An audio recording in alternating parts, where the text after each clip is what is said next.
Hello friends, Manorama cooks চ্যানেলে তোমাদেরকে স্বাগত।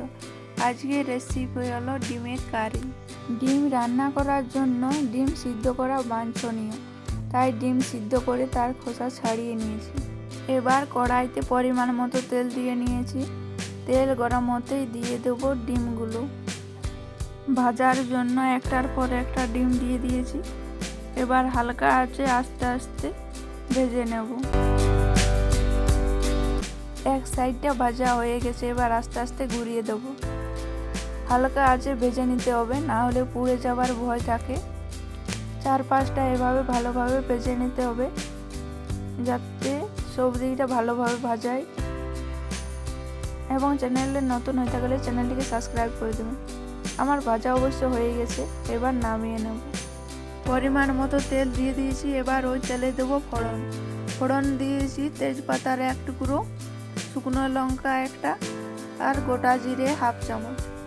এবার দিয়ে দেবো কেটে রাখা পেঁয়াজ। এগুলোকে ভালোভাবে লাল বর্ণ হওয়া পর্যন্ত ভেজে নিতে হবে।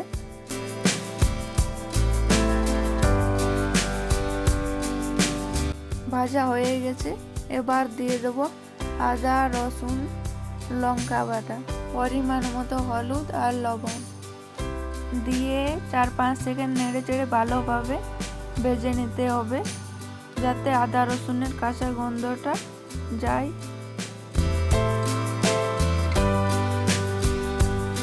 ভালোভাবে ভাজা হয়ে গেছে, এবার দিয়ে দিয়েছি বাটা মশলা, যেটাই আছে জিরে ধনে কালো জিরা মিক্স করে বাটা আছে।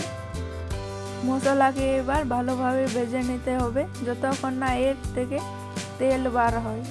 মশলাকে যত ভালোভাবে কষানো হবে তরকারির স্বাদ তত ভালো হবে। হালকা জল দিয়ে দিয়েছি, যাতে কড়াইয়ের তলায় লেগে না যায়।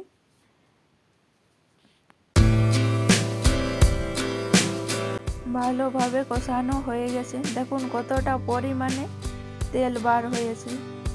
এবার পরিমাণ মতো গরম জল দিয়ে জলটাকে ভালোভাবে ফুটিয়ে নিতে হবে। গরম জল দিলে তরকারির স্বাদ আরও ভালো হয়। ফোটানো হয়ে গেছে, এবার আগের থেকে ভেজে রাখা ডিমগুলো দিয়ে দেব। দেখুন দেখতে কতটা লোভনীয় হয়েছে। এটা সার্ভ করার জন্য একদম রেডি। এবার নামিয়ে নেব। ভাত রুটি পরোটা যে কোনো সাথে খাওয়ার জন্য একদম পারফেক্ট। দুর্দান্ত স্বাদের হয় এই রেসিপিটি।